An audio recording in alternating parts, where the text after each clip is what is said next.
আজকে কিছু কথা বলতে এসেছি এবং এই কথাটা সম্পূর্ণ নিজের অনুভূতি বা অভিজ্ঞতা থেকে বলছি। আর আমি যা যা বলি এখানে সেটা সম্পূর্ণই নিজেকে মোটিভেট করার জন্য বলি। কথাটা হচ্ছে এই যে আজকে আমি লক্ষ্মী আগরওয়ালের বায়োগ্রাফির ওপর নির্ভর করে তৈরি করা ছাপাক এই সিনেমাটা জাস্ট দেখে উঠলাম। ওখান থেকে আমি যে শিক্ষাটা পেলাম যে আমাদের হিম্মত হারার কোনো মানেই হয় না বা কোনো কথাই হয় না। কারণ লক্ষ্মী আগরওয়াল, যিনি একজন অ্যাসিড ভিকটিম, যিনি নিজে বলছেন যে মেয়েরা মেয়েদের সব থেকে বড় শত্রু। কারণ মেয়েরা এই সমাজের এমন একটা অংশ, বড় অংশ, যারা নিজেদের জীবনে কিছু না পেয়ে অন্যের জীবনটাকেও ঠিক তেমনটাই তৈরি করতে চায়। এই হচ্ছে মেয়েদের ফল্ট।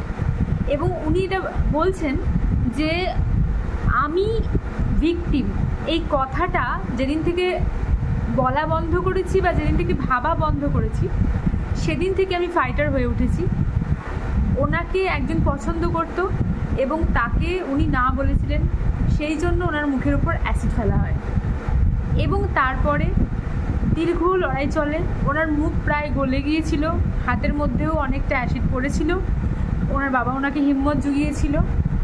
ওনার আর্থিক পরিস্থিতি দিনের পর দিন খারাপ হয়ে গেছিল এবং ওনার বাড়িতে ওনার ভাই যক্ষা আক্রান্ত হয়ে মারা যায়, ওনার বাবা হার্ট অ্যাটাক হয়ে মারা যায়।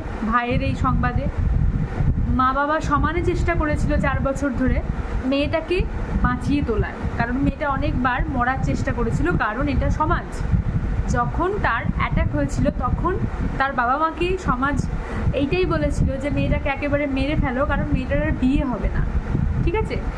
আর যেহেতু আমরা সবাই সমাজের অঙ্গ, তাই সেই মেয়েটিরও মনে হয়েছিল যে আমার তো আর বিয়ে হবে না, তাই আমার এবার হয়তো মরে যাওয়া উচিত।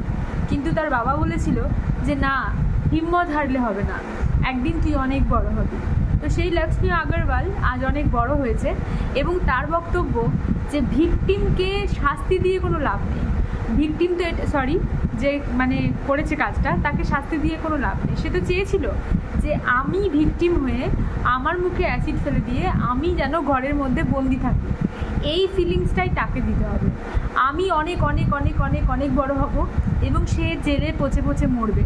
সে কানে শুনতে পাবে যে যার ওপর সে অ্যাটাক করেছিল সে আজকে অনেক বড় হয়েছে এবং অনেক প্রতিপত্তি তার। এইটাই হচ্ছে লক্ষ্মী আগরওয়ালের লক্ষ্য।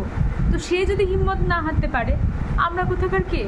কত আর্থিক পরিস্থিতি তার মধ্যে দিয়ে গিয়েছে বা কি, আমাদের হয়তো সেইটুকু সচ্ছল আমাদেরকে ভাবতে হবে।